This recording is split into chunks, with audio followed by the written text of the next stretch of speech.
Podcastirmãos.com.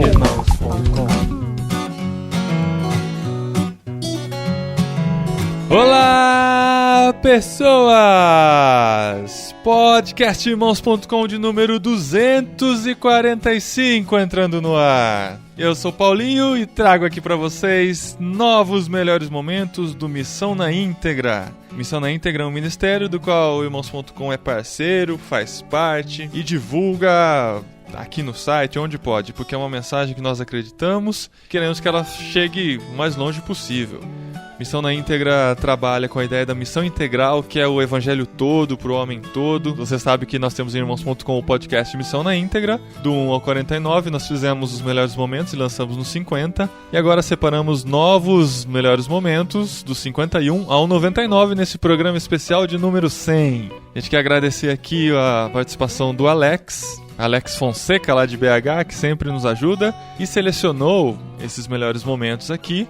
E passou tudo anotadinho, o que ele achou de marcante e tal, e facilitou bastante o meu trabalho. Mas eu já vou avisando que provavelmente o próximo especial será só no 200, tá bom? Porque dá muito trabalho separar tudo isso, editar, fazer um programa especial. Apesar da ajuda do Alex, que é muito valiosa, a gente tem esse trabalhão todo aí, por isso que inclusive que o programa atrasou aí 2 dias para entrar no ar, tá bom? Mas o podcastirmãos.com continua. No próximo episódio, 246, nós teremos um programa muito especial gravado também, nesses 2 eventos que participamos recentemente, né? Estivemos lá no Missão na Íntegra em Goiânia e no Encontro Cepal em Águas de Lindóia, numa sequência aí de 10 dias fora de casa. Participamos ativamente desses 2 eventos. Queremos compartilhar isso com você também, tá bom? Então confere aí os melhores momentos do Missão na Íntegra, aproveita para apresentar o Missão na Íntegra para outras pessoas com esses melhores momentos, que as pessoas vão ver como essa mensagem é preciosa. E se você não conhece, essa oportunidade de conhecer também, tá bom? Missão na Íntegra, mensagens de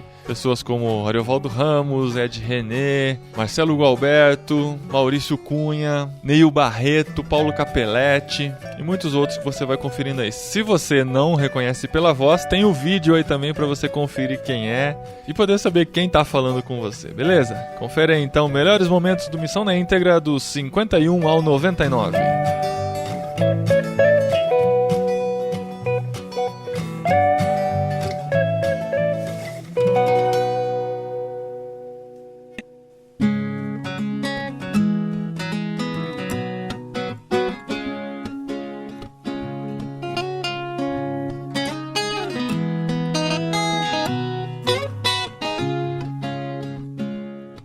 Por isso tem mais gente crente na igreja hoje do que gente de fé. A Bíblia diz que apesar de todas as crenças, a grande crise da humanidade nos últimos dias será uma crise de quê? De fé. Por acaso, quando o Filho do Homem vier ao mundo, encontrará fé na terra? No entanto, nós vemos as crenças sendo estimuladas. Então está aumentando o número de crentes e está diminuindo o número das pessoas de fé. Porque a gente pensa que o contrário de roubar é trabalhar para arcar com as suas próprias responsabilidades. Mas o que o texto está dizendo é que o contrário de roubar é passar a socorrer o outro. Aquele que furtava, não furte mais. Antes, trabalhe, não para si, mas para ter com que acudir ao necessitado.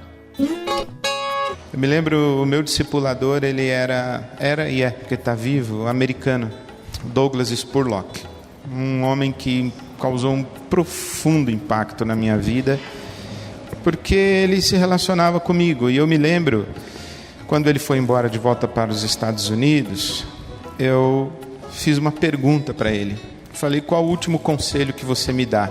Na nossa última conversa de despedida, falou, qual o último conselho que você me dá? E ele disse, não vou lhe dar um conselho, nós vamos celebrar um pacto. Eu falei, é mesmo? O que é? Ele disse assim, você vai celebrar comigo um pacto de que você vai tratar a Silvia, sua esposa, com honra. E no dia que eu souber que você não fez isso, eu vou parar tudo que eu estiver fazendo e eu vou voltar ao Brasil. E você vai ter que olhar bem dentro dos meus olhos e dizer por que você não tratou da sua mulher com honra. Você entendeu? Eu falei, entendi. E eu acho que com esse gesto do Douglas, ele disse muita coisa. muita coisa. O Douglas me deu livros, me levou a congressos, me ensinou métodos de discipulado, percorreu apostilas comigo, mas a coisa mais importante que ele fez foi abrir o coração dele para mim e pisar dentro do meu coração como quem pisa num solo sagrado. Então, quando a gente precisa desculpar os nossos erros, é muito bom apelar para o fato de que eu sou vítima de um meio ou sou resultado de uma relação de causa e efeito e eu não posso fazer nada em relação a isso. Mas isso levado às últimas consequências é a anulação de qualquer carta magna, é a anulação de qualquer constituição, é a desarticulação do Código Penal e do Código Civil. Como é que você vai punir vítimas? Como é que você vai punir enfermos? Como é que você vai cobrar responsabilidade moral de um sujeito que é mera reação a um movimento de causa e efeito? Então, que sociedade nós vamos viver? As diferenças não são para serem negadas nem sublimadas. Eu acho que parte da nossa dificuldade em lidar com o preconceito é que a gente tenta transformar isso numa igualdade e não na vivência triste e saudável da diferença. Então, não existe essa igualdade, existem as diferenças de cor, de tamanho, de gesto, e elas são pedagógicas, elas são para nos aborrecer mesmo. E para que a gente, sendo aborrecido por elas, a gente consiga superá-las. Há diferença de cheiro, de comportamento. Então, eu fico pensando que no lugar de Deus, se a gente tivesse que criar um animal, o que a gente ia criar? A gente ia criar um bicho que bota ovo, dá leite, tem pena, tem couro, canta de madrugada para acordar a gente, serve de animal de estimação, serve para montar e parar chão. A gente ia fazer um animal só que servisse para tudo. Ia ser uma mistura de gato, galinha, cachorro, vaca, cavalo. Mas era uma coisa só, porque simplificava, não tinha que mudar o tipo de ração, chamava por um nome só, não tinha que criar fazenda. Era um bicho só, prático. Fruta, não tinha que ter laranja, manga, banana, abacaxi, isso é muito complicado. Fazia um pé de uma coisa que servia para tudo, dava caldo, fazia doce, entendeu? Dava suco, servia para remédio, pronto. Quer coisa mais simples? Deus é muito complicado, Deus gosta de dificultar o negócio. Ele fez colorido, né? Então, por exemplo, a gente queria uma igreja só de lambari, ou então só de bagre. Quem foi que inventou o bagre? Vai num aquário, o bagre. O que é o bagre? Bagre é aquele crente. 1 ano pro cara ter revelação, mas ele tá lá, no aquário. Quem fez o bagre? Foi Deus. Não, tem gente que... Não, Deus está no lambari, só anda de multidão, não para quieto, louvor é agitado. Não. Então, a hora que você estiver com crise de preconceito, vai para um aquário. Olha o lambari, o bagre, o cascudo, olha a moreia, um polvo. Rapaz, Deus gosta de complicar o negócio. Ele pôs a diferença para me entristecer, para eu ficar saudável. Amém? A gente não seria saudável sendo agradado. A gente só é saudável porque é aborrecido. Glória a Deus. As diferenças raciais são para nos aborrecer, não para nos privilegiar. Aí eu estava num lugar qualquer do bairro e uma senhora estava passando, eu parei e disse: minha senhora, por favor, a senhora sabe onde é essa praça aqui? Dei o nome da praça para ela. Ela disse: o senhor está indo lá na igreja dos crentes, né? Falei: é. A senhora é de lá? Ela falou: não, eu moro aqui é muito longe de lá. E como é que a senhora conhece? Ela falou: todo mundo aqui conhece aquela igreja. E disse para mim: o senhor vai assim, vai assim, vai. E ela estava certa, ainda era longe toda a vida. Eu andei, cheguei lá. Esses dias eu fui lá pregar de novo, cheguei lá, tinha 2 policiais femininas sentadas lá, ele tem uma espécie de lanchonete atrás. Eu vi as 2 policiais, vi o carro de polícia lá, aí entrei, o pastor veio me saudar: ô Ari e tal, que bom que você veio e tal, olha o que a gente está fazendo, e fui mostrando as coisas que estavam fazendo no bairro, impressionante. E fomos dar uma volta para ver uns outros projetos dele lá, da igreja. Aí quando eu voltei tinha mais 2 policiais diferentes, aquelas senhoras tinham ido embora, agora eram policiais homens. Eu disse: rapaz, mas que tem um rodízio de policial aqui? Você está com problema? O pessoal está fazendo segurança para você? E disse: não, é que eles sabem que aqui é um lugar de paz. Então, quando eles estão muito cansados, estafados, eles vêm para cá. Senta aí, come com a gente ora por eles, abençoa, depois eles vão embora. Eu falei: você está brincando comigo? Ele falou: não, vem todo mundo aqui. Eles sabem que aqui sempre tem alguém para ajudar. Essa é uma igreja do Bom Pastor. Isso é missão integral. Eu sou o bom pastor, e o bom pastor dá a vida pelas ovelhas. What is your role as a pastor? Qual é o seu papel como pastor? In the midst of oppression and injustice. Em meio a tanta pressão e tanta injustiça. The scriptures tell us that you are to defend the poor and the needy. A palavra de Deus nos ensina a defender o pobre e o necessitado. But you have to be there. Mas você tem que estar lá. Dá até para pensar que para o apóstolo o ato de acumulação se assemelha a algum tipo de furto. Bom, também faz sentido, porque se o pão é nosso, por que um tem tanto pão e outro não tem nada? Se o pão é nosso. É que a igreja perdeu a noção de comunidade. Teve um dos preletores da CEPAL que, antes de pregar na CEPAL, pregou na minha igreja no domingo à noite. Isso foi em 1989. O pastor foi o Bruce Wilkinson, que à época estava trazendo para o Brasil a caminhada bíblica, que é um método extraordinário de conhecer o Velho Testamento. E eu tive a oportunidade de conversar com ele, porque eu fiquei impressionado com a didática e com a maneira como ele estruturava o pensamento dele, o sermão dele, etc, etc. E nessa conversa que eu tive com ele, eu fiz perguntas, isso tem 25 anos praticamente, eu estava começando, eu fiz perguntas, recebi dicas extraordinárias, e aí o Douglas falou, última pergunta. Aí eu falei, qual o conselho que o senhor dá a um jovem pastor? E o Bruce Wilkinson olhou para mim e disse, pare de procurar o truque. Você passou a tarde inteira aqui fazendo perguntas sobre como elaborar um sermão, como pregar, mas você está procurando o truque. Pare de procurar o truque. Lembre-se de Paulo dizendo aos Colossenses que eu ensino, aconselho e admoesto e agonizo para apresentar todo homem perfeito em Cristo. Se você agonizar, meu filho, você vai ter o que dizer ao seu rebanho, porque Deus vai colocar isso no seu coração. Mas se você continuar procurando o truque do jeito que você está procurando, você vai poder dizer muita coisa, mas Deus vai falar muito pouco. Perdemos o sentido de ser, perdemos o sentido da nossa existência, perdemos a essência. Agora, a fome é o maior problema solucionável do mundo. Bom, dos 10 piores problemas da Terra, a fome é o maior. A fome mata mais do que a AIDS, a tuberculose e a malária juntas no mundo. E desses problemas, qual é o mais fácil de solucionar? O da fome, 25 centavos por dia. Assim como nos escolheu nele, antes da fundação do mundo. Eu vou respeitar os irmãos aqui de confissão de fé diferente da minha. Eu sou calvinista até a medula. Não vou pegar pesado no ponto. Só quero dizer a seguinte coisa para você. O amor de Deus por você é antigo.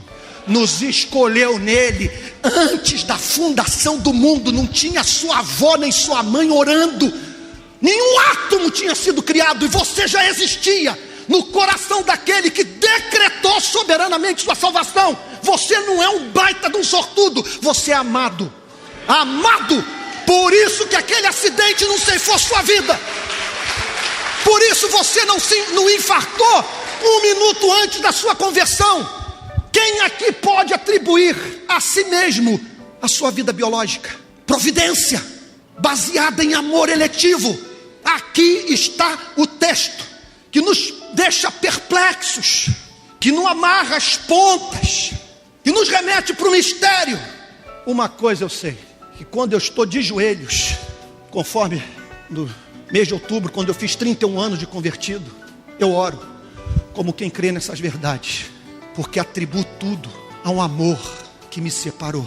Eu não vim para fazer minha vontade, e sim a daquele que me enviou, e a vontade daquele que me enviou é esta, que nenhum eu perca, de todos aqueles que ele me deu.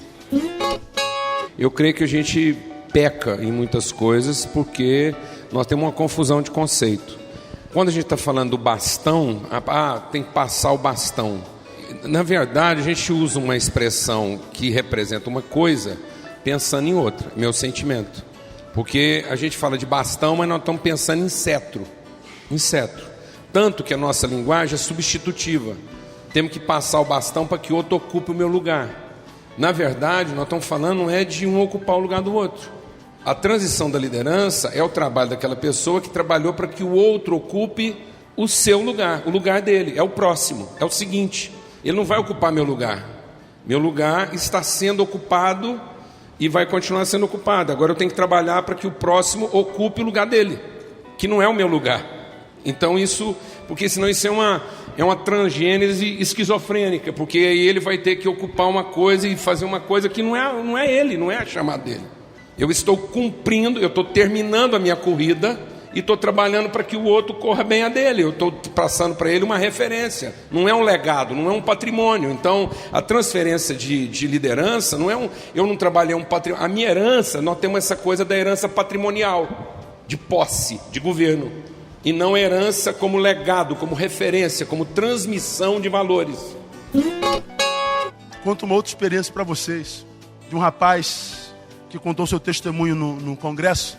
Drag queen, travestido, seios, ancas, glúteos, cansado da vida que estava vivendo, disse: dessa noite eu não passo, eu vou me matar, cansei, não aguento mais. Ele passava por uma das ruas de Acari, uma favela do Rio de Janeiro, em direção à Avenida Brasil, Carlinhos. Ele falou: vou subir uma passarela, vou me jogar debaixo de um ônibus. Quando ele chega nessa avenida, ele passa em frente a uma igreja evangélica, uma catedral que tem umas escadas lindas, de granito. Ele contando o testemunho dele num evento lá em cima no norte.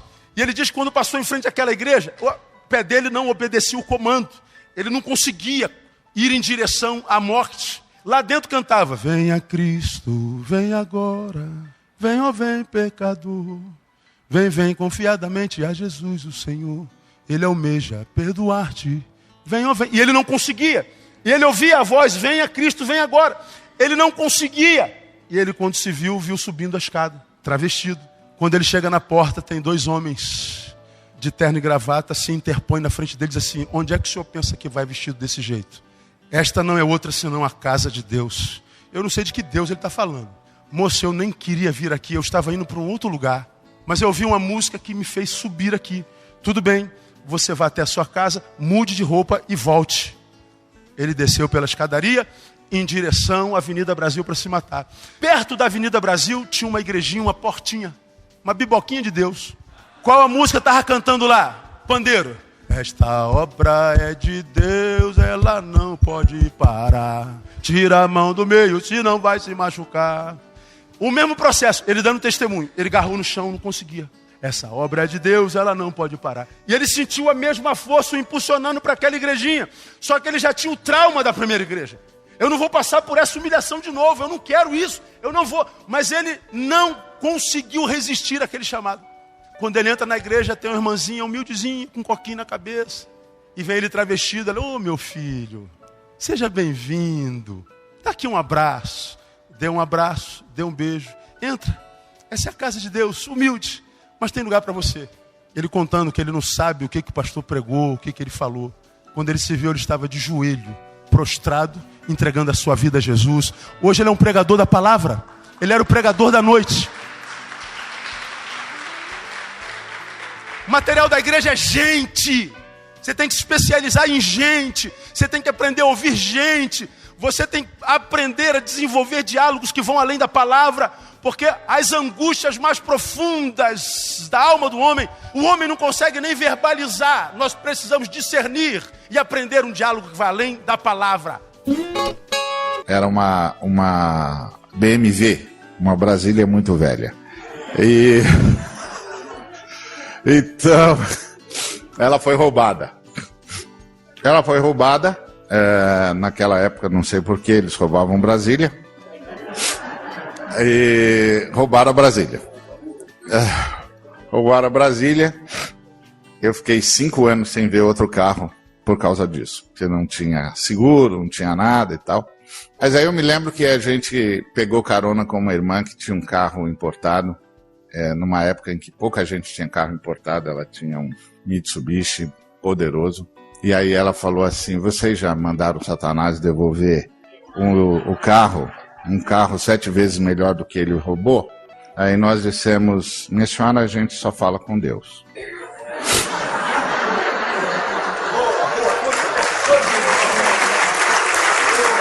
Esse negócio aí Eu não sei do que a senhora está falando. A gente só fala com Deus. Aí ela disse, então vocês não sabem viver como filho de Deus. Ah, não? Foi, por exemplo, esse carro aqui. Eu tive um problema com uma peça. Ah, sim.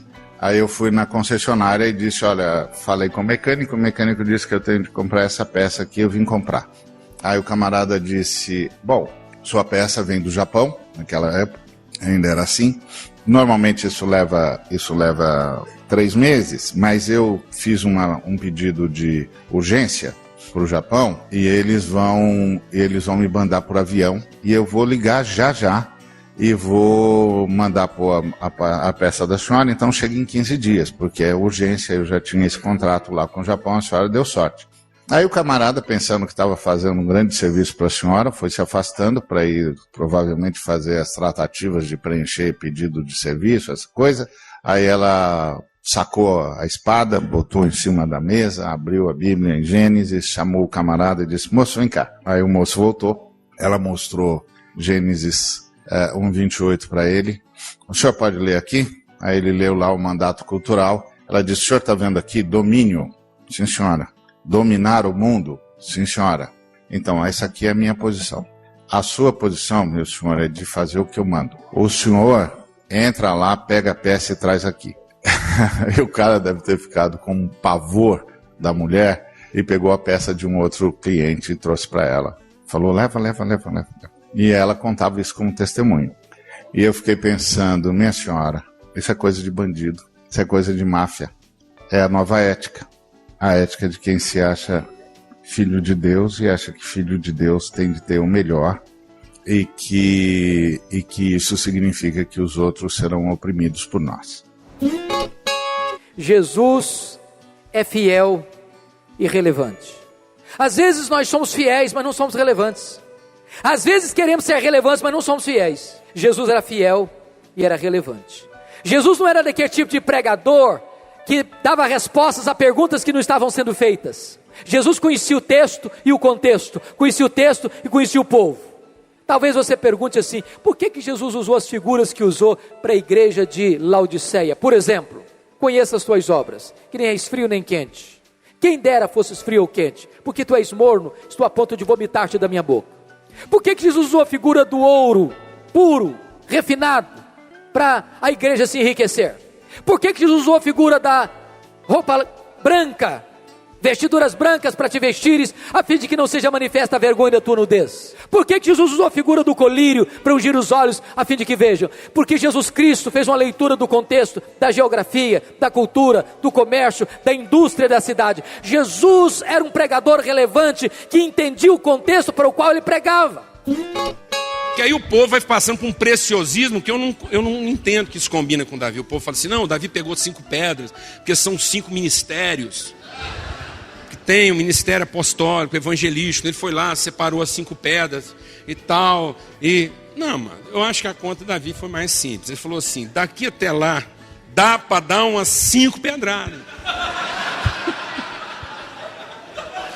Isso quer dizer o seguinte, que pode ser que eu não acerte na primeira, mas eu vou morrer atirando. Naquilo que eu não entendo, eu estou enfrentando com o que eu conheço. Eu conheço Deus e conheço que esse homem não representa Deus. Eu represento Deus e represento as intenções eternas de Deus. Então nem que esse cara tenha que engasgar com a minha orelha, hoje acaba. Ela começou o TCC dela dizendo o seguinte: eu sou cristã. Eu sou evangélica, eu sou protestante. Eu escolhi a enfermagem porque eu cresci numa casa em que meu pai disse que todos nós somos missionários e que nós temos de lutar para pregar para a expansão do evangelho e para cuidar das pessoas. Eu escolhi a enfermagem porque de todas as minhas possibilidades vocacionais era a que mais me ajudaria a cuidar do maior número possível de pessoas. Eu aprendi isso na minha casa. Aprendi com meu pai. Quando eu terminar isso aqui, eu vou embora para a África. Eu vou cuidar de pessoas. Porque eu sou cristã. Eu sou evangélica. Eu sou protestante. Eu sei para o que é que nós estamos vivendo. Aí a minha filha, que faz economia, e fez economia, são primas do Tiago, né? Ela parecia ter uma visão totalmente diferente da irmã. E eu sempre respeitei. E um dia nós estávamos almoçando na casa de uns conhecidos, e a pessoa que estava lá virou para minha filha mais nova, que vai ser missionária, e disse: então é você que vai para o campo missionário? E ela disse: sou eu. Aí ela virou para a mais velha, que é economista, e disse: você que fez economia? Ela falou: então você decidiu que não vai se envolver com esse negócio de missão. Ela disse: não, eu sou missionária. Meu pai ensinou que todos os cristãos são missionários, que quem não vai, envia. Eu vou sustentar a minha irmã no campo missionário. Eu sou missionária, eu vou junto com ela.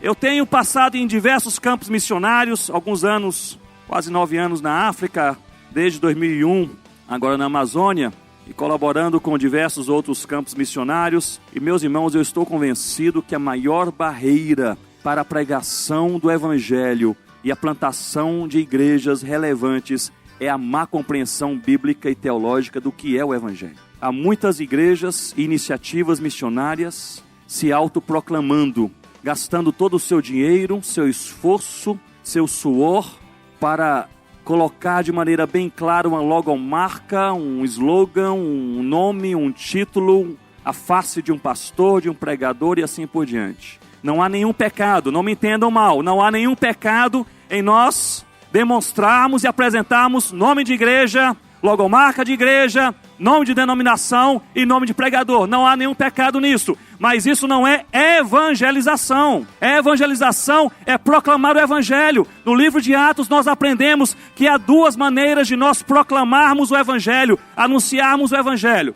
pois há 2 palavras que andam de mãos dadas no livro de Atos. Em primeiro lugar, relacionadas à evangelização. Em primeiro lugar, é a palavra grega querigma, que é traduzida por proclamação, por anúncio, por você falar de maneira inteligível e alguém percebe, compreende. Então nós somos instigados, no livro de Atos, a nós proclamarmos o Evangelho, digamos assim, querigmaticamente, de maneira que a gente possa falar e a pessoa possa ouvir e entender, e o Evangelho desce ao coração e o traz das trevas para a luz. Mas há uma outra palavra que anda de mãos dadas com querigma, que é a palavra grega martíria, que é traduzida por testemunho. Essas palavras estão quase sempre juntas, uns versículos à frente, uns versículos atrás.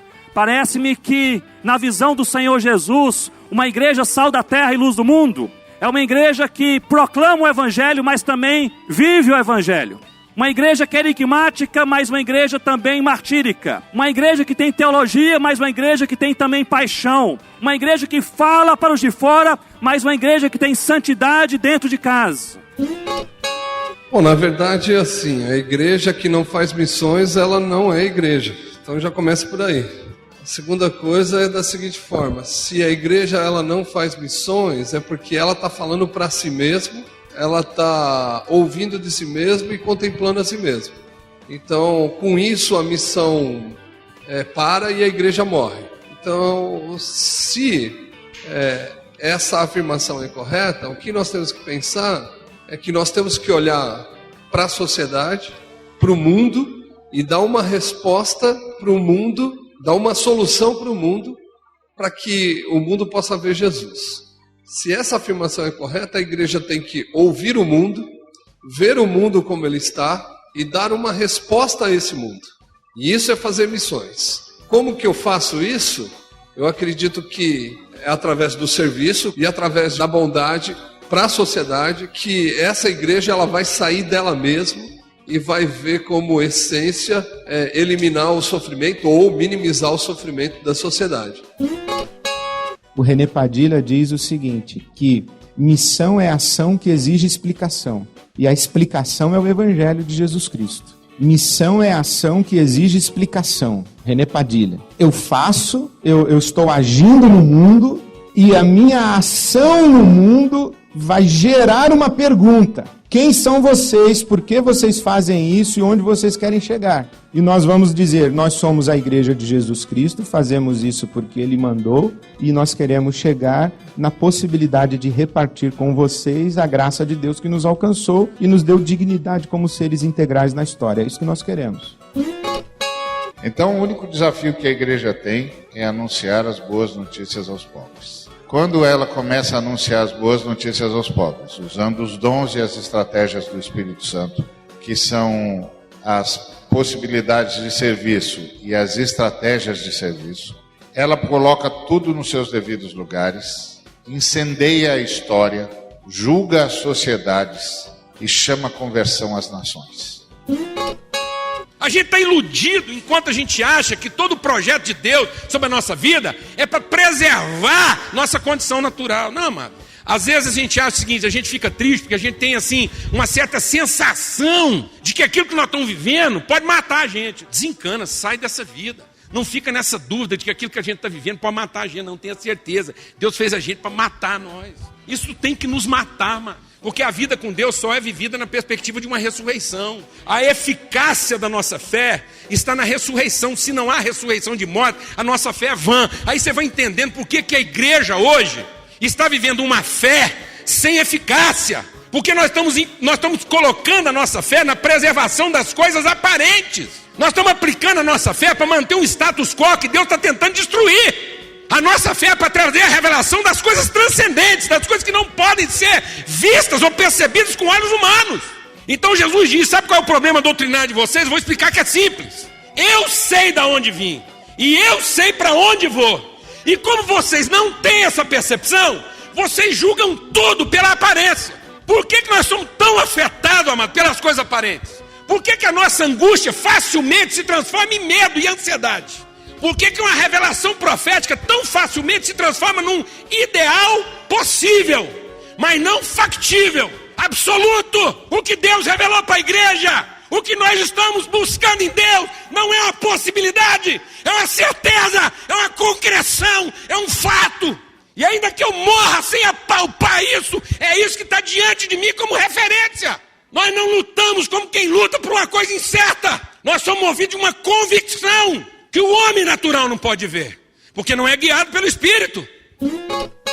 Preste atenção nisso, irmão. Eu não estou dizendo para você que a ortodoxia é coisa secundária. A igreja precisa ser zelosa pela verdade.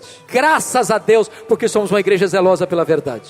Eu não estou dizendo para você que a ética é coisa secundária, não. Louvado seja Deus, porque somos uma igreja ética. Eu não estou dizendo para você que o fato de sermos uma igreja próspera é coisa ruim, não. Louvado seja Deus, somos uma igreja próspera, temos mais do que precisamos. Eu não estou dizendo para você que o problema que foi apontado aqui em Senegal é uma coisa de somenos, não. Louvado seja Deus, vivemos um país democrático, com liberdade religiosa, e podemos nos reunir aqui com liberdade de culto. Isso é maravilhoso. Mas eu quero dizer para você que isso não basta. Isso não basta. Então a grande pergunta é isso: o que Jesus viu na igreja de Laodiceia? O único diagnóstico que Jesus Cristo fez foi falta de fervor espiritual. Para pensar um pouquinho como é que está a igreja brasileira. Para pensar um pouquinho como é que está a sua denominação. Pare para pensar um pouquinho como é que está a sua igreja local. Pare para pensar um pouquinho como é que está a sua família. Pare para pensar um pouquinho como é que está a sua vida. Nesse quesito de fervor espiritual, que nota você daria a você mesmo? Eu posso ser ortodoxo, eu posso ser ético, eu posso ser próspero, posso viver em paz e ainda estar provocando um desconforto no Senhor Jesus. Eu falei, seu João e seus filhos, aqui não tem hospital, não tem clínica, não tem estrada, não tem escola, não tem nada, só mata os indígenas. Ele me puxou e disse, meu missionário, eu estou deixando para os meninos uma herança. Aí eu olhei para o casebre, para a canoa quase afundando, pensei, que herança é esta? Ele me puxou para o canto uma vez mais e sussurrou no meu ouvido, eles viram o que Deus pode fazer e jamais se esquecerão disto. Eu nunca fui à escola. O único livro que eu já li foi a Bíblia. Aprendi a ler lendo a Bíblia. Cheguei neste lugar, não tinha muito tempo de convertido, jamais tive um preparo formal. Cheguei, encontrei 3 tribos, falei de Jesus, 6 igrejas nasceram. Eles viram o que Deus pode fazer e jamais se esquecerão disso, porque o nosso evangelho chega, é no poder de Deus, na ação do Espírito Santo. E quando alguém tem plena certeza de que está no caminho do Senhor. Na filantropia, eu, o filantropo, respondo à carência segundo as minhas possibilidades e não segundo o tamanho da carência. Respondo ao necessitado segundo as minhas possibilidades e a minha boa vontade, e não segundo a necessidade dele. Eu não uso o princípio do direito, eu uso o princípio da benemerência. Eu sou o benemérito, eu sou o sujeito que faço a caridade. Então sou eu que dou o tom do que eu vou fazer. Eu que decido quanto vou fazer, quando vou fazer e como vou fazer. E a pessoa que tem a carência agradece. Obrigado, moço. Obrigado, moço. Obrigado, moço. Não só agradece, como fica com um débito. Afinal de contas, o filantropo o ajudou. Não precisava, fez isso de boa vontade, foi benemérito. Não era esse o princípio da igreja em Jerusalém. O princípio da igreja em Jerusalém é que quem dava o tom da ação da igreja era o irmão que estava com necessidade. Então a lógica da igreja em Jerusalém é: alguém da comunidade tem uma necessidade, então a comunidade tem um dever. E o dever da comunidade era socorrer o irmão segundo a necessidade do irmão. Não segundo a boa vontade da comunidade, não segundo a benemerência da comunidade, mas segundo a necessidade do irmão. E qual não foi a nossa surpresa?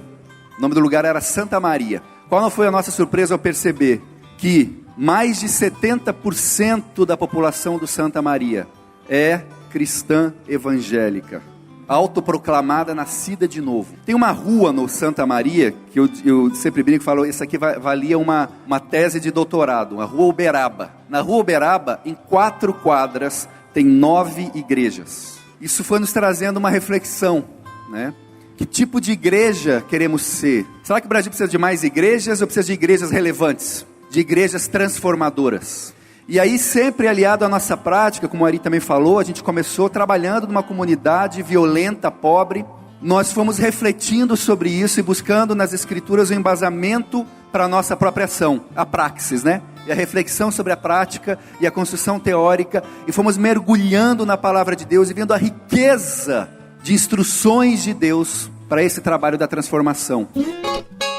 Meu Deus, tem que ser discutido nesse país o que significa ser cristão num país de miséria. Ser indiferente a isso é pior do que pornografia na internet. Quando Pedro prega em Atos 2, no pátio do templo, ele começa o sermão dele dizendo: homens da Judéia e que vivem em Jerusalém, deixe-me explicar-lhes isso. Explicar, esclarecer. A pregação de Pedro tem um propósito: elucidar, porque muitas das ideias já estão neles, muitos dos conceitos já estão neles. A pregação de Pedro visa colocar os conceitos nos lugares certos e elucidar alguns, acendendo algumas lâmpadas aqui e acolá. Para isso, ele diz: isso é o que foi predito pelo profeta Joel. E passa batido para a gente. O Eugene Peterson costuma dizer que a gente lê tanto a Bíblia que a gente perde a capacidade de ouvir a Bíblia, né? A gente lê tanto que a gente perde a capacidade de ouvir a Bíblia. E a gente nunca para pensar o seguinte: Pedro não tem que falar quem é esse tal de Joel. Todo mundo já sabe. O mesmo acontece quando ele fala a respeito dele. Disse Davi. Que Davi? Quem é esse Davi? É algum cantor, é algum político, algum escritor famoso? Todo mundo sabe quem é Davi. E aí, quando Pedro chega junto na turma, ele faz uso de um conceito teológico comum. Ele diz: esse Jesus a quem vocês crucificaram, Deus o fez Senhor, Kyrios, e Cristo, Messias. É uma linguagem que faz todo sentido para o judeu.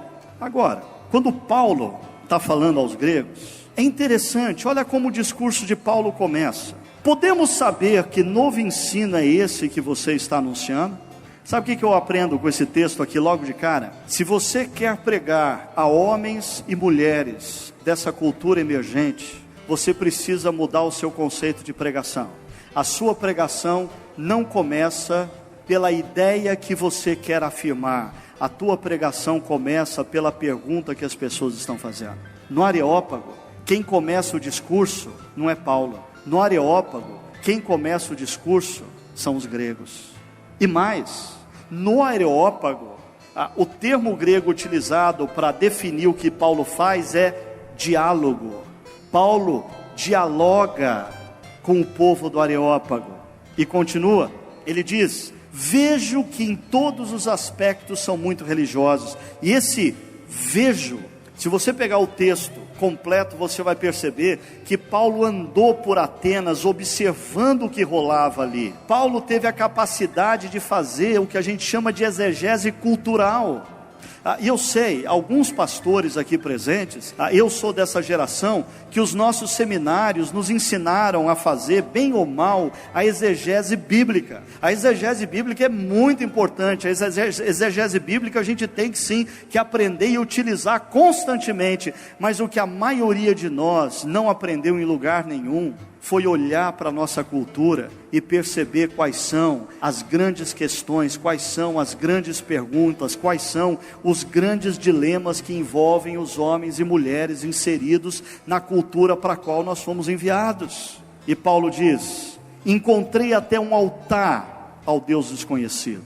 Em meio à exegese cultural, Paulo encontra um ponto de contato. Nos esquecendo muitas vezes que o grande risco que gente como você e eu corre é de amarmos o homem com H maiúsculo e não conseguimos amá-lo com o homem com H minúsculo. Quer dizer, falarmos sobre o problema da miséria, mas remunerarmos mal a nossa empregada doméstica. Falarmos sobre a desigualdade social, mas sermos intratáveis no âmbito da igreja local. Profetizarmos contra o abuso de poder e agirmos como ditadores em nossas congregações. E o pior, enquanto tentamos salvar o mundo de toda a sua injustiça, muitas vezes negligenciamos aquele rebanho menor que Deus colocou do nosso lado, dentro da nossa casa, a nossa família. É que a gente sempre trabalha arrependimento como se arrepender dos erros que fez ou que cometeu. Mas arrependimento é a gente se arrepender do jeito que é, da distância que há entre nós e a Trindade. Não é simplesmente se arrepender de alguma coisa que fez ou que deixou de fazer. É se arrepender em relação ao jeito como é e como vive, como pensa e como sente. Ou seja, arrepender, mudar a mente, é realmente caminhar em direção de concordar com a Trindade, que, a rigor, é o verdadeiro louvor. O que eu vi acontecer aqui é gente ser impactada pelo Evangelho e trazer o seu amigo para ser impactado pelo Evangelho, e trazer o seu vizinho para ser impactado pelo Evangelho, e trazer o seu cunhado para ser impactado pelo Evangelho, porque uma coisa é fenomenal quando você se relaciona com gente como o Razif e o Hiré. Quando você ensina o Evangelho numa igreja para crentes velhos, você não tem reação nenhuma. Mas quando você comunica o Evangelho para os de fora, sabe o que acontece?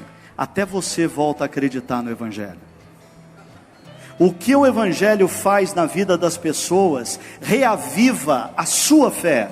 A transformação que o Evangelho faz num casal do lado de fora da igreja, que está à beira da separação, a transformação reaviva a sua fé. A transformação que o Evangelho faz num sujeito que não sai do botequim, quando ele entende a graça de Deus, reaviva a sua fé.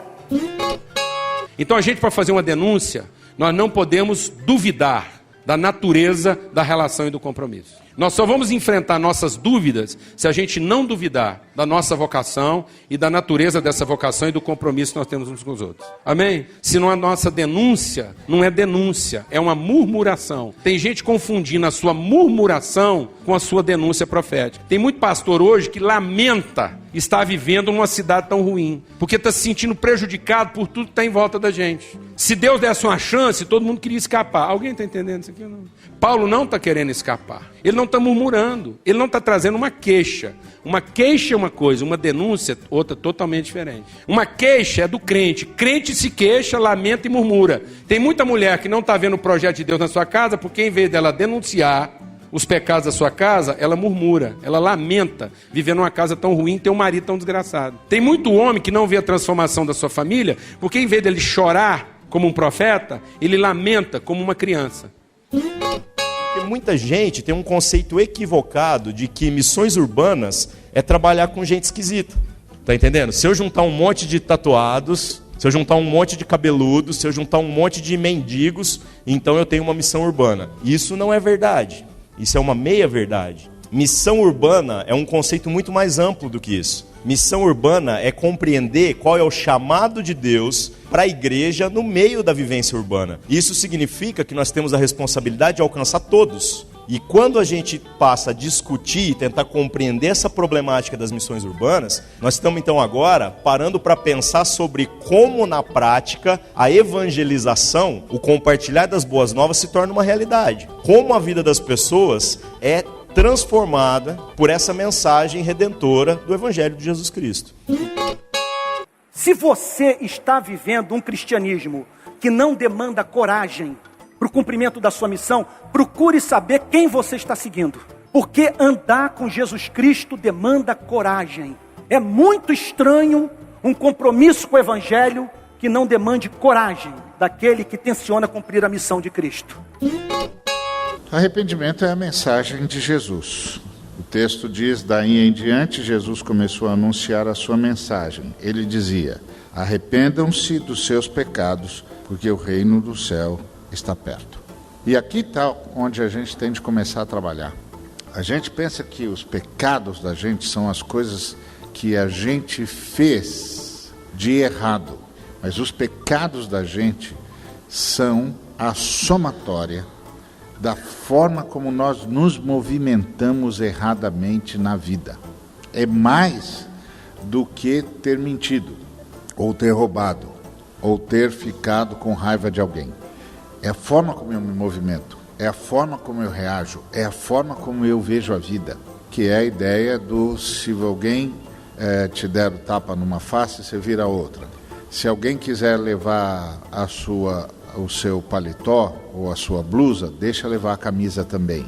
Quantas pessoas você conhece entre os cristãos que se alguém vier buscar a blusa dele ou dela, ela não só entrega a blusa como dá a camisa também? Você está entendendo? Eu estou conseguindo ser claro sobre o que é que a Bíblia chama de arrependimento? É outro nível de coisa.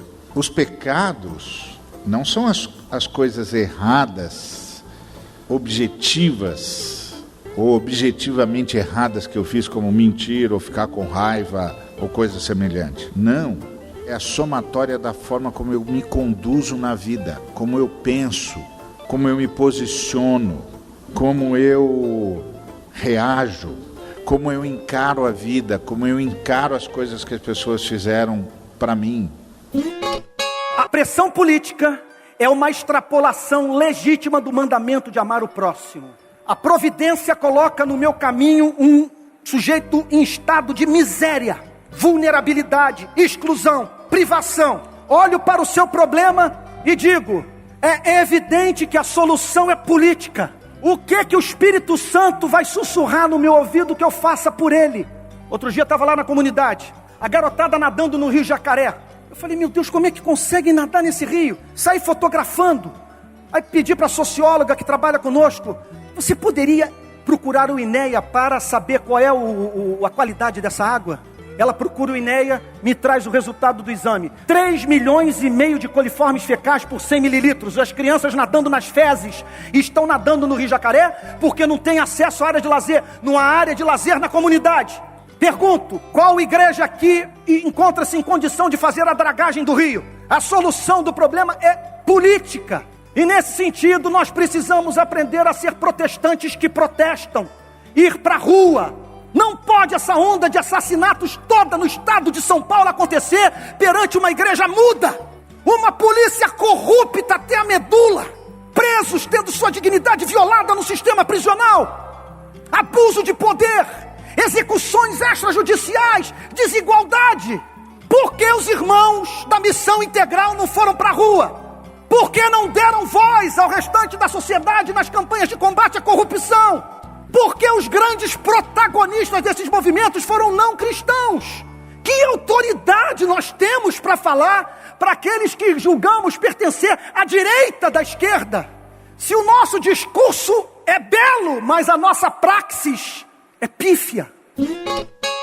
Então nós temos 5 funções específicas, somente para citar aqui Efésios capítulo 4, versículo 11. Nós temos o apóstolo plantador, pioneiro de igrejas. Nós temos aqui o pastor que arrebanha o povo de Deus. Nós temos o profeta que fala da parte de Deus e nós entendemos o caminho a seguir. Nós temos o evangelista que é o discipulador. E nós temos aqui o mestre que é o expositor da Bíblia. E quando ele expõe e o povo entende, ele está realizado. Ele vai para casa assim com o coração cheio. Preste atenção. Quem você é? Se Deus o chamou, vocacionou para uma função específica, então no meio da igreja toda vocacionada, Deus chama alguns. Então se Deus o chamou para uma função específica, Deus o chamou para um ministério. O chamado de Deus, portanto, é funcional, não é geográfico. Não é geográfico. Nós temos aqui uma confusão na América Latina, especialmente no Brasil, em que nós começamos aí a pensar que o chamado é geográfico. Eu chego em alguns seminários de treinamento missionário e tem gente que fala mais ou menos assim: eu fui chamado para a China. Mas o que essa pessoa quer dizer é que Deus o está direcionando para a China. E Deus direciona. Mas isso não é chamado, é direção. É outra coisa. E a direção de Deus muda. Deus te direciona para a China hoje, amanhã para São Paulo. Muda. Mas a função não muda. Se você for chamado para ser pastor, se Deus o colocar na China, você vai ser o que, irmãos? Pastor. Se Deus o colocar em São Paulo, você será o quê? Você será pastor. Se Deus o chama para ser um discipulador, você pode estar no Paquistão ou pode estar no Rio de Janeiro, você vai discipular.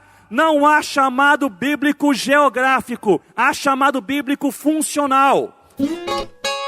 Então, arrependimento é uma coisa que tem de mudar a vida da gente, para que o Espírito Santo possa nos dar novas categorias de pensamento.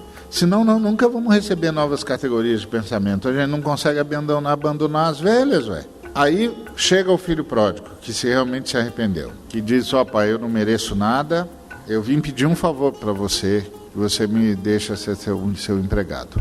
Eu não mereço nada. Aí vem o irmão mais velho, que parece ser o cara que não rompeu com o pai, que está tudo bem. E aí a gente descobre que não está nada bem, porque ele vira para o pai e diz assim: ó, eu não estou entendendo você. Você fez um churrasco para esse cara aí?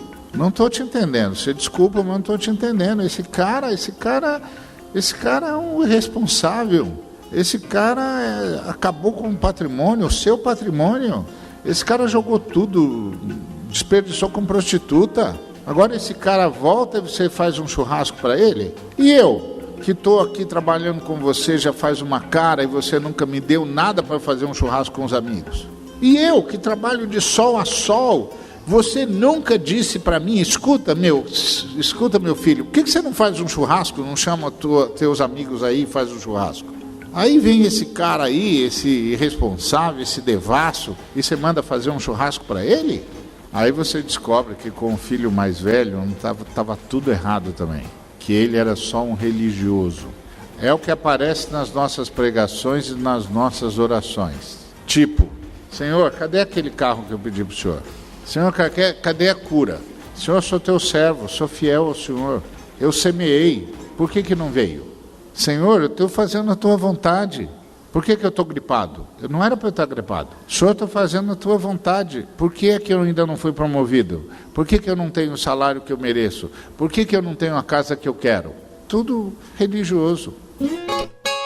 O meu maior medo como cristão é eu me tornar pior do que as coisas que eu tenho combatido, do que as coisas que eu tenho rejeitado porque não fazem parte da palavra de Deus, do plano de Deus para a vida de um cristão.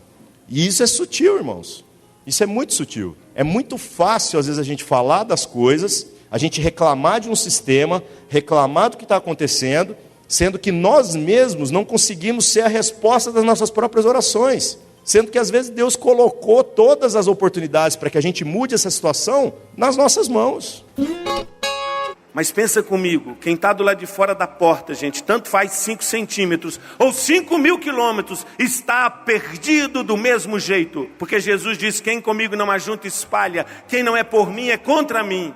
E Jesus não abaixou o preço para ficar com aquele moço. Presta atenção, gente. Um moço igual esse aqui faria carreira nas nossas igrejas, assim, de presidente dos jovens a pastor auxiliar em 6 meses. O menino era maravilhoso. Eu tenho 3 filhas, ele casava lá em casa tranquilo. Pensa comigo, que menino bom é esse? Um menino que procura as coisas de Deus, que corre atrás de Jesus, que se ajoelha, que está preocupado com a vida eterna, que sabe os mandamentos, que pratica os mandamentos. É um menino maravilhoso. E eu falo, Jesus, o senhor pegou pesado.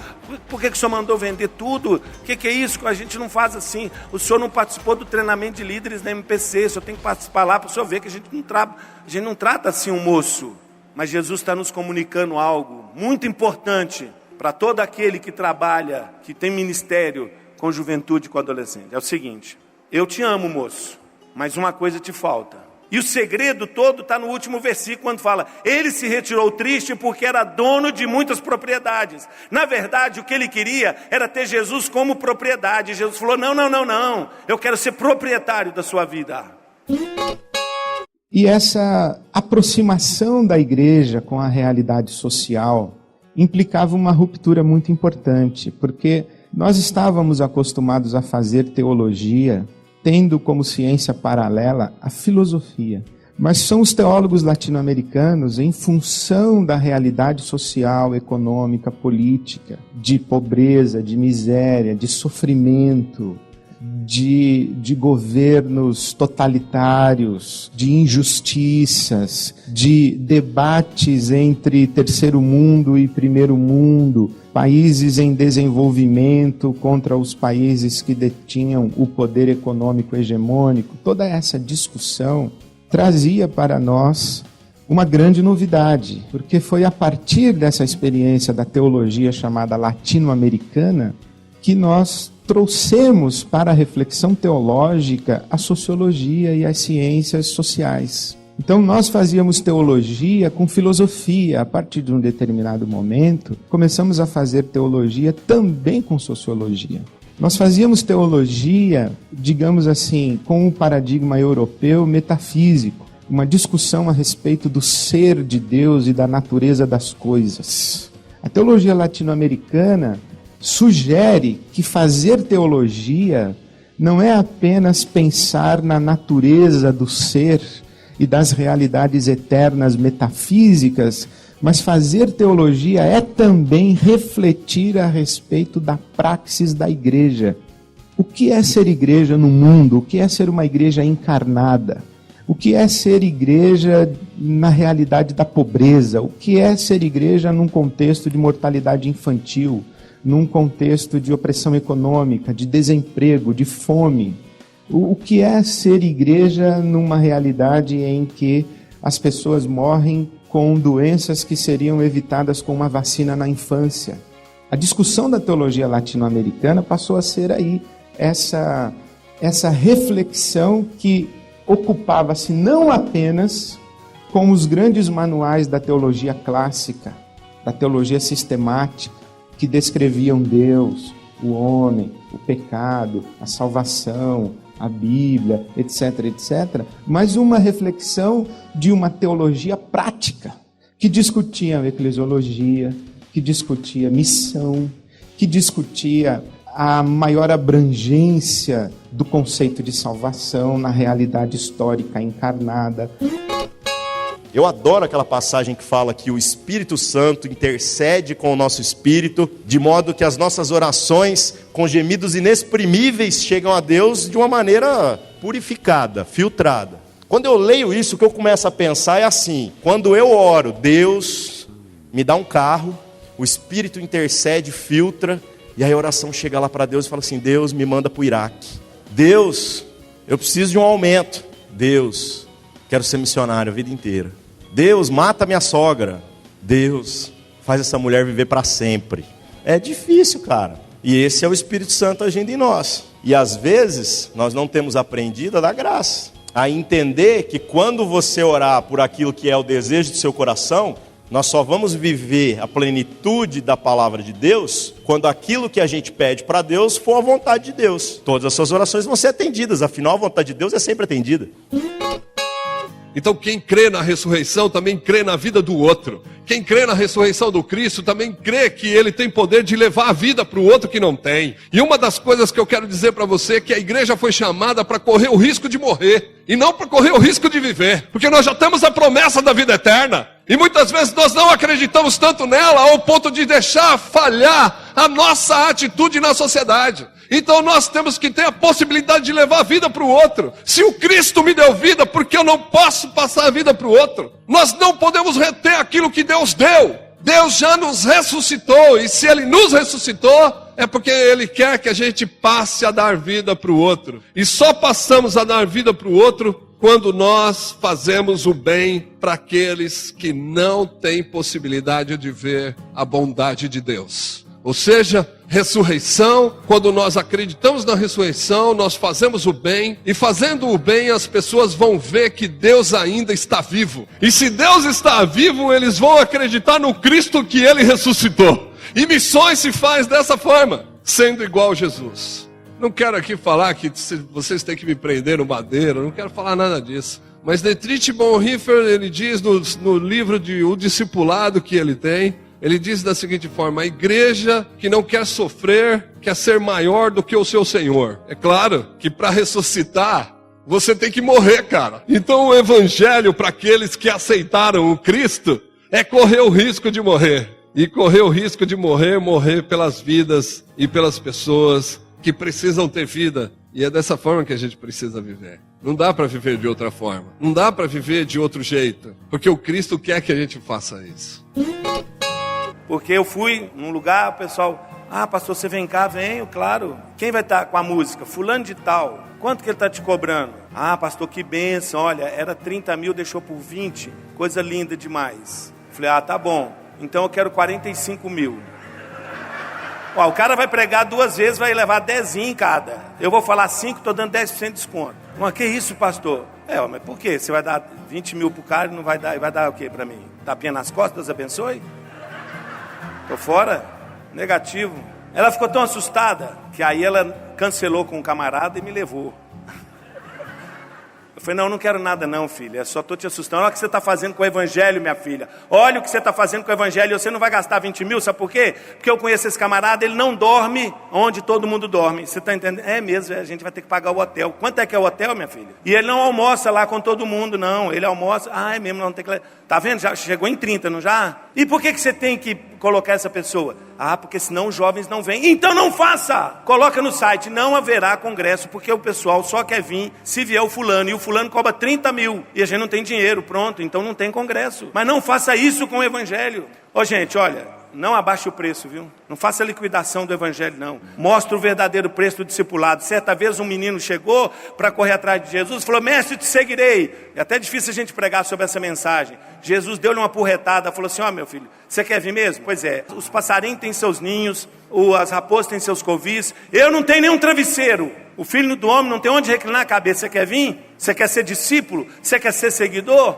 Então não tenha medo, pastor, desafia o jovem, chama ele na ponta da faca, mostra o verdadeiro preço do evangelho. Não é o supra-evangelho, não é o evangelho mais o que você acha, que você pensa, não, é o evangelho. Só ele tá bom, viu? Só o evangelho tá bom. Tá bom? Só o evangelho? Só o evangelho. Mostra para ele o evangelho e creia que o evangelho é o poder de Deus para mudar essa juventude.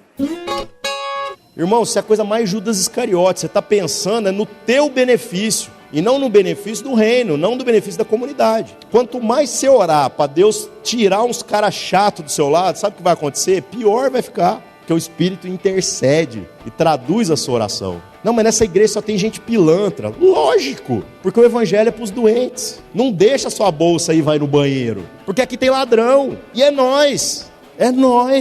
Tá entendendo? Não é, mas esse cara é um safado. É nós mesmo. E aí você é instrumento de Satanás para tentar o seu irmão na dificuldade dele. Aí você fala assim, mas como que eu vou conviver com um bandido? Do mesmo jeito que Deus convive com você. Deve ser insuportável para Deus. E aí quando a gente faz isso, a gente se torna uma comunidade sem expectativas. Tipo assim, não, aqui só tem gente ruim, tô em casa. Não, o irmão caiu. Tudo bem, eu não esperava nada diferente disso. Eu me surpreendo é quando ele acerta. Eu me surpreendo quando ele dá outra face. Mas por que você se surpreende? Porque eu faço as mesmas porcaria que ele faz. E aí a gente vai junto, ajudando um ao outro. E aí a igreja se torna consciente da sua missão. Ser aquela que compreende a responsabilidade com o outro. Humanidade e solidariedade. Todo que ora o pão nosso se oferece para ser a padaria de Deus. É o óbvio ululante. Pão nosso, se eu estou pedindo um pão nosso, né? Pão nosso, eu estou me oferecendo para ser a padaria de Deus. Eu vou ser um dos agentes através dos quais Deus vai alimentar todo mundo.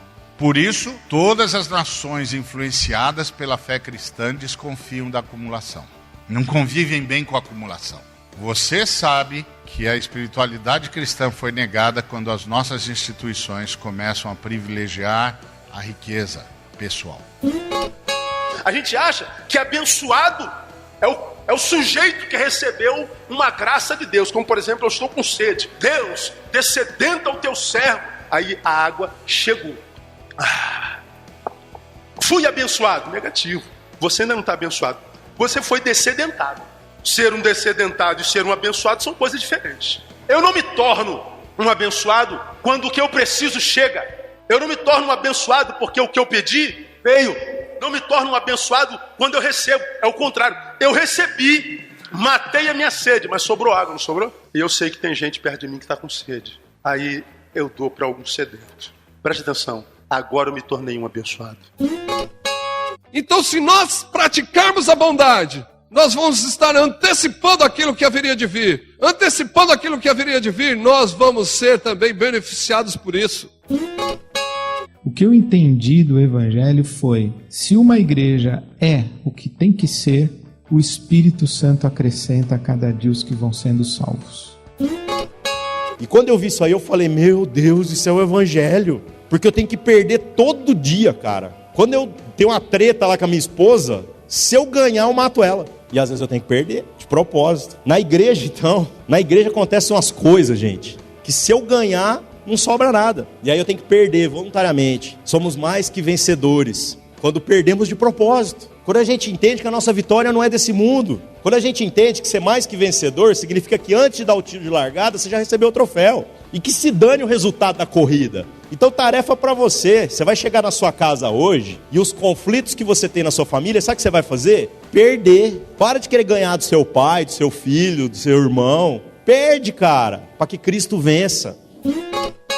Então nós temos que dividir. Por quê? Porque quando Cristo ressuscitou, Ele não ressuscitou por causa das coisas. Jesus ressuscitou por causa das pessoas. Ou seja, Ele ressuscita valorizando o ser humano. Ele tanto valoriza o ser humano que Ele chama os inimigos de volta. Todos os seus discípulos o abandonaram. E por abandonar, Ele traz os discípulos de volta. E ainda dá uma oportunidade gigantesca deles serem apóstolos.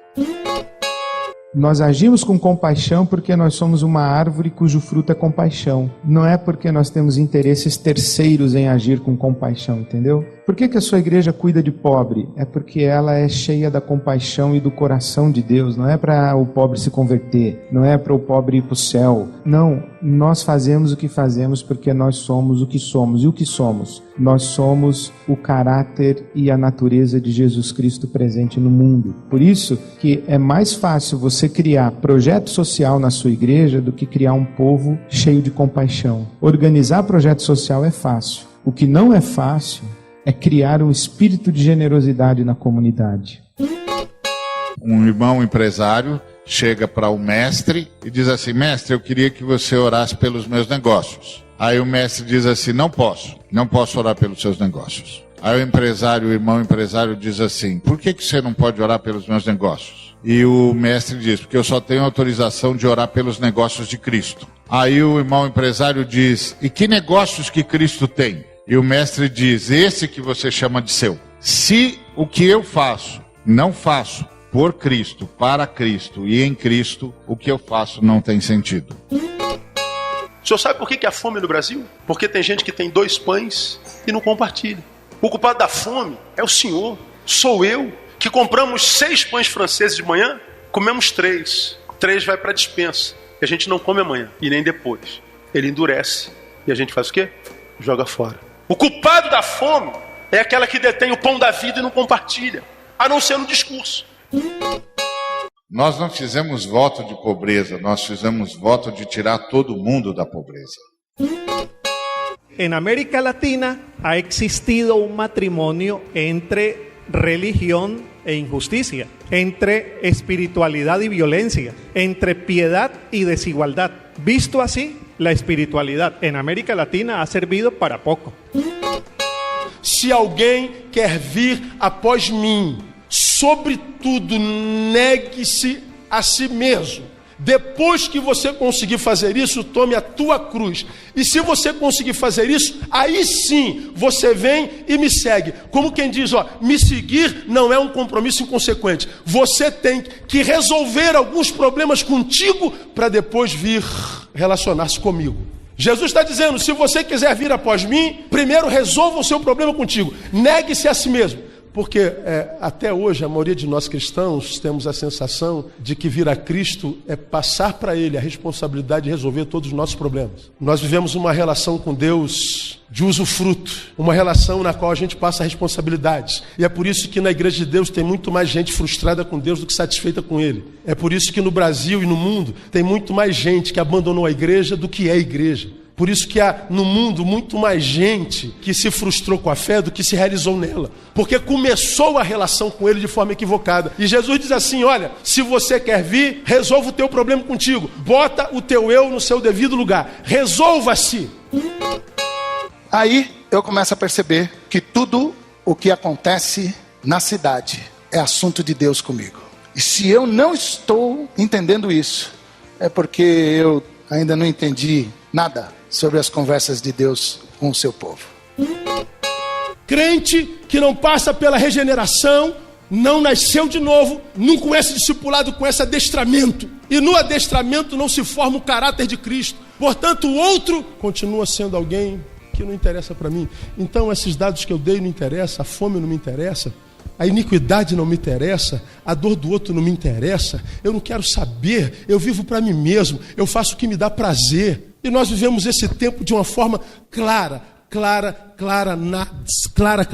Sendo assim, muda-se o exterior, o comportamento, muda tudo, menos os frutos.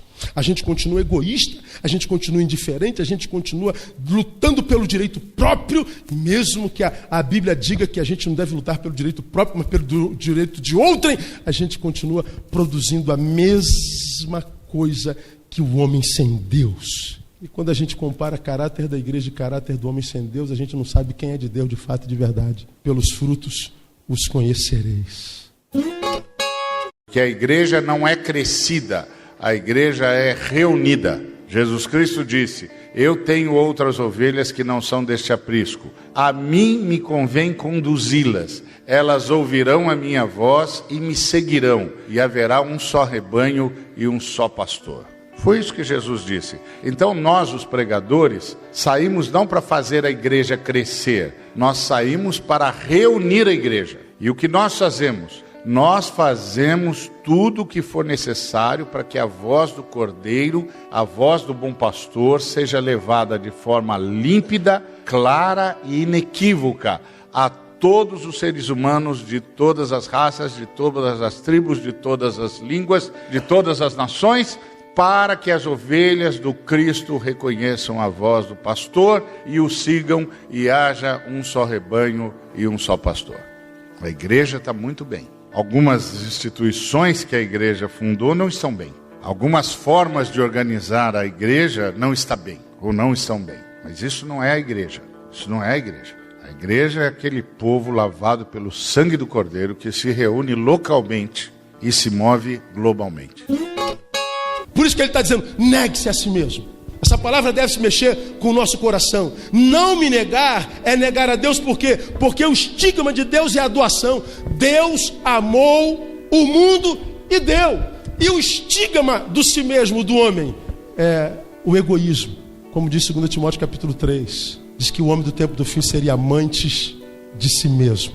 Amantes de si mesmo é filautós. Filautós é amar-se de tal forma egoisticamente que ele excluiria o valor intrínseco do seu semelhante. O homem do tempo do fim seria filautós.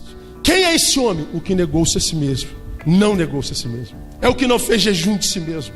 É o que vive para si mesmo. Ora, eu sei que eu estou em Deus porque eu tenho o estigma dele, a marca da doação. Não negar-se a si mesmo é negar a Deus. Temo que pela ausência desse jejum de nós venhamos a viver, e creio que já vivemos, um reducionismo existencial seguido de um esvaziamento de sentido. Ou seja, que o cristianismo se transforme só em mais uma religião, que a igreja se transforme num mero lugar, que o culto seja só um evento e que a santidade seja só um comportamento. Senhor, quando foi que eu te vi com fome e eu não te dei de comer? Deus me livre eu ter que ouvir a resposta para isso. Senhor, quando foi que eu te vi com sede e eu não te dei de beber? Deus me livre eu ouvir a resposta para isso. Senhor, quando foi que eu te vi nu e eu não te vesti? Deus me livre de ouvir essa resposta. Quando foi que eu te vi forasteiro e não te acolhi, preso e não fui visitado, doente e não fui cuidado? Deus me livre de receber a resposta que essa turma recebeu. Eu não consigo entender um cristão que não tem consciência missionária. Não consigo. Eu sei que tem muitos que se dizem cristãos, mas não têm. Eu não sei como eles conseguem. Nós somos os arautos de Cristo. Então, eu não posso pensar em ter filhos que não sejam para o reino de Deus. Eu não posso ter filhos que não sejam para o serviço de Deus. E todo mundo que tiver contato comigo tem de ganhar essa visão. O Tiago, por exemplo, é um exemplo acabado disso. O Tiago é um cara com 2 universidades, que podia estar em qualquer lugar, sempre foi um profissional destacado em tudo que ele se envolveu, sempre foi o melhor funcionário, o cara que fazia tudo mais rápido. É o jeito dele, ele é meio elétrico mesmo, então os irmãos até têm de perdoar, porque ele vive a 220, mas quando ele viu a missão, o coração dele deu uma convertida, ele sabia que não podia viver mais para outra coisa. Todo mundo que vê a missão é assim. Todo mundo que vê o projeto de Cristo é assim. Na hora do vamos ver, gente, o que conta é o seguinte: vinde benditos do meu Pai, porque eu tive fome, você me deu de comer. Eu tive sede, você me deu de beber. Eu estava nu, você me vestiu. Eu estava enfermo, você foi me visitar. Senhor, quando é que eu te vi nu? Quando é que eu te vi enfermo? Quando vocês fizeram isso a um desses meus pequeninos irmãos, vocês fizeram para mim. Jesus chama esses meninos que estão internados nas casas de custódia. Sabe como é que Jesus chama? De pequenino irmão. A gente tem um trabalho no pronto-socorro de Belo Horizonte de fazer seresta, de cantar nos corredores do pronto-socorro. O 8º andar é a seção de queimados. E nós estávamos passando, cantando, e a enfermeira chamou, falou: o pastor pode entrar. Eu entrei, uma menina de 18 anos, todinha queimada, todinha enfaixada, só o rostinho de fora. Eu coloquei a mão assim, estava quente. Aí eu perguntei à enfermeira: o que aconteceu? Ela falou: uma desilusão amorosa. O namorado terminou, ela jogou álcool no corpo, pôs fogo. Sabe como é que Jesus chama essa menina? De pequenina irmã. Essa é a pequenina irmã de Jesus. Vamos amar essa juventude, gente. Eu termino lendo aqui uma palavra que eu chamo de grito de alerta, mas é mais um desabafo. Faz parte da minha paixão, de meu chamado e de minha visão, o crescimento espiritual dos jovens e dos adolescentes brasileiros. Por isso, meu coração ainda está cheio de ânimo, sonhos e visões. Gostaria de ver uma juventude equilibrada e envolvida com a obra de Deus, fazendo diferença em casa, no trabalho, na igreja e na escola. A geração das décadas de 60 e 70, que assumiu seu papel e ainda lidera boa parte da igreja evangélica brasileira, passará o bastão em breve. Mas para quem? Certamente não será para a geração gospel, a não ser que voltemos à prática das primeiras obras. A juventude está naquele centro onde nasce o novo. O novo, na verdade, é velho, gente. Sem abrir mão das conquistas das últimas décadas, é necessário reavaliar o presente e corajosamente equilibrar o pêndulo. Àqueles que lideram jovens e adolescentes, de fato, este é um grito de alerta, um pedido de ajuda. Como antigo militante na causa da juventude, rogo-lhes que não se conformem com o tempo presente, Não se submeta à tirania dos ministérios de louvor comerciais. Não franqueiem seus púlpitos aos que mercadejam a palavra. Não vendam a consciência, nem permitam que os princípios sagrados do Evangelho de Jesus sejam ultrajados em nome de um suposto marketing evangélico. Os jovens e adolescentes que o Senhor colocou sob nossa liderança são verdadeiras pérolas que não podem ser lançadas aos porcos. Pelo contrário, foram comprados por bom preço. O sangue de Jesus derramado na cruz do Calvário. São valiosas demais para serem pisadas e usadas por inescrupulosos que um dia ouvirão a dura palavra do Senhor dizendo: eu nunca conheci vocês. Afastem-se de mim, vocês que só fazem o mal. Que o Senhor nos ajude a em tudo sermos fiéis. Amém. Amém.